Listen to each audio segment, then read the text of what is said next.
अमृतसर की उन संकरी गलियों में आज भी एक ऐसी खामोश चीख दबी है जिसे वक्त की 100 साल पुरानी धूल भी नहीं मिटा पाई है। क्या आप कल्पना कर सकते हैं, हंसता खेलता शहर जहां बैसाखी के मेले की खुशबू हवाओं में घुली थी, कुछ ही मिनटों में एक ऐसे बूछड़खाने में बदल जाएगा जिसका दाग मिटाने के लिए समंदर का पानी भी कम पड़ जाए। 13 अप्रैल 1919 की वो सुबह अमृतसर के लिए किसी आम त्योहार जैसी ही थी, लेकिन इतिहास के पन्नों में एक ऐसा खूनी मंजर लिखा जाने वाला था जिसने ब्रिटिश हुकूमत की नींव हिलाकर रख दी। यह कहानी सिर्फ गोलियों और लाशों की नहीं है, यह कहानी है उस विश्वासघात की जो एक साम्राज्य ने अपनी ही प्रजा के साथ किया था। उस दिन सूरज अपनी पूरी चमक के साथ निकला था। स्वर्ण मंदिर के पवित्र सरोवर में श्रद्धालु डुबकी लगा रहे थे और शहर के एक ऊबड़ खाबड़ मैदान जलियांवाला बाग में हजारों लोग बस शांति से बैठने और अपनों के साथ वक्त बिताने जुटे थे। उन्हें अंदाजा भी नहीं था कि मौत चंद कदमों की दूरी पर अपनी वर्दी के बटन कस रही है। प्रथम विश्व युद्ध अभी खत्म ही हुआ था। पंजाब के खेतों से निकले हजारों गबरू जवान अंग्रेजों के लिए परदेश की जमीन पर खून बहाकर लौटे थे। उन्हें लगा था कि जंग के बाद वफादारी का इनाम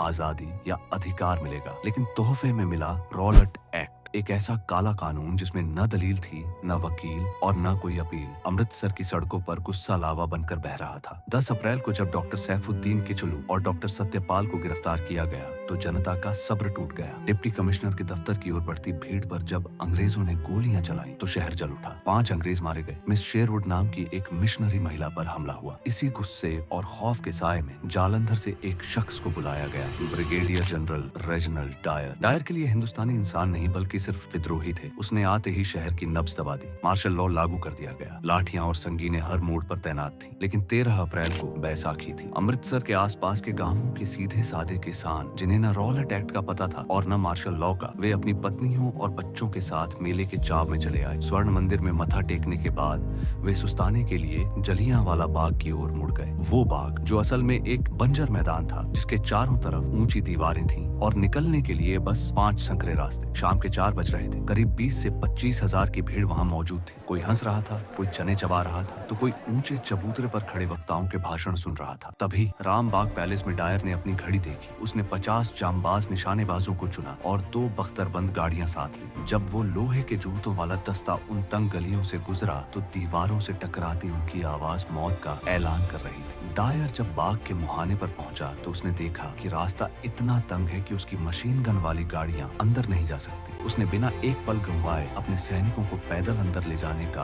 हुक्म दिया। भीड़ ने देखा कि संकरे रास्ते पर खाकी वर्दी वाली कतार बना रहे हैं। लोगों को लगा कि शायद डराने के लिए आए हैं, लेकिन डायर के दिल में दया का एक कतरा भी नहीं था। उसने न चेतावनी दी, न तितर बितर होने का समय दिया। उसने बस अपनी छड़ी उठाई और चिल्लाया। अगले ही सेकंड में अमृतसर की रूह कांप गई। गोलियों की तड़तड़ाहट ने मासूमों की हंसी को हमेशा के लिए निगल लिया। लोग पागलों की तरह दीवारों की तरफ भागे, लेकिन गोलियां उनके पीठ को छलनी कर रही थी। वो 10 मिनट, 1650 राउंड और हजारों चीखें। वो बाग एक ऐसा पिंजरा बन गया था जहां शिकारी बाहर खड़ा था और शिकार अंदर छटपटा रहे थे। जब गोलियां चल रही थीं, तो मौत से बचने की हताशा में सैकड़ों लोग उस गहरे कुएं की तरफ भागे जो मैदान के बीचों बीच था। उन्हें लगा कि पानी की गहराई उन्हें बारूद से बचा लेगी। 1, 2, 10, 100 लोग एक दूसरे के ऊपर गिरते गए। कुआं लाशों से लबालब भर गया, लेकिन ऊपर से बरसती गोलियां नहीं रुकी।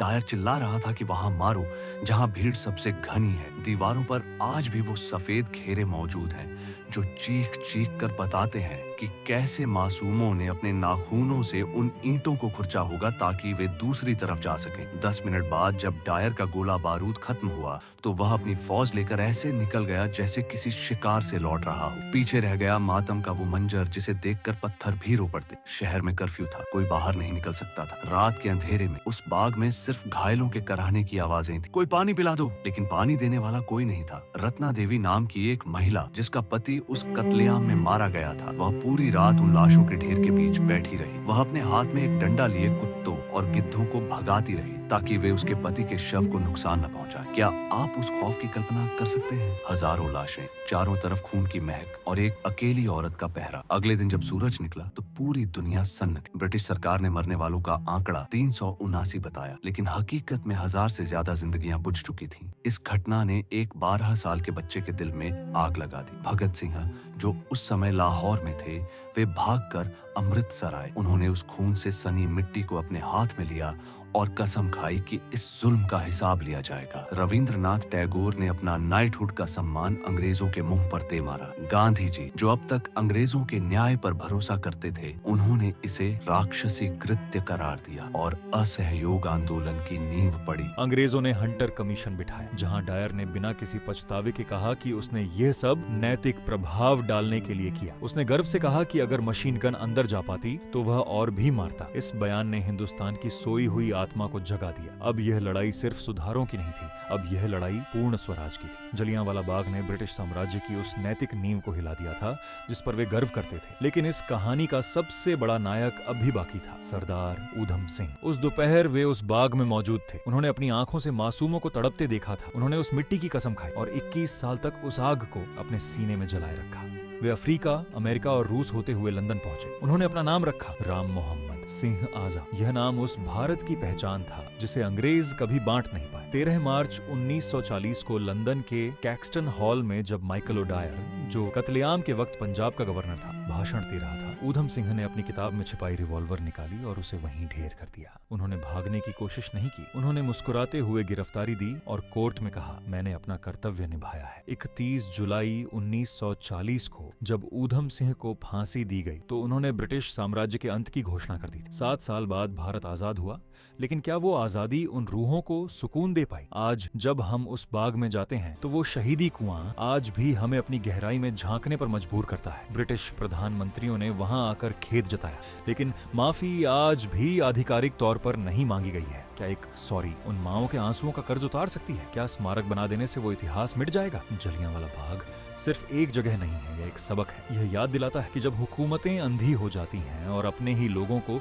दुश्मन समझने लगती हैं तो उनका अंत निश्चित होता है। आज की इस चकाचौंध वाली आजादी में क्या हम उन गुमनाम शहीदों को याद करते हैं, या हमने भी उन चीखों को पर्यटन स्थल की भीड़ के शोर में कहीं खो दिया है? अमृतसर की हवा आज भी एक सवाल पूछती है, क्या हम वाकई उस आजादी के लायक बन पाए हैं जिसके लिए उस संकरी गली में हजारों लोगों ने अपना खून पानी की तरह बहा दिया था? या फिर डायर की वो आखिरी गोली आज भी हमारे समाज के किसी न किसी कोने में, किसी न किसी रूप में आज भी चल रही है? वो आखिरी चीख आज भी उस बाग की दीवारों में कैद है। क्या आप उसे सुन सकते हैं?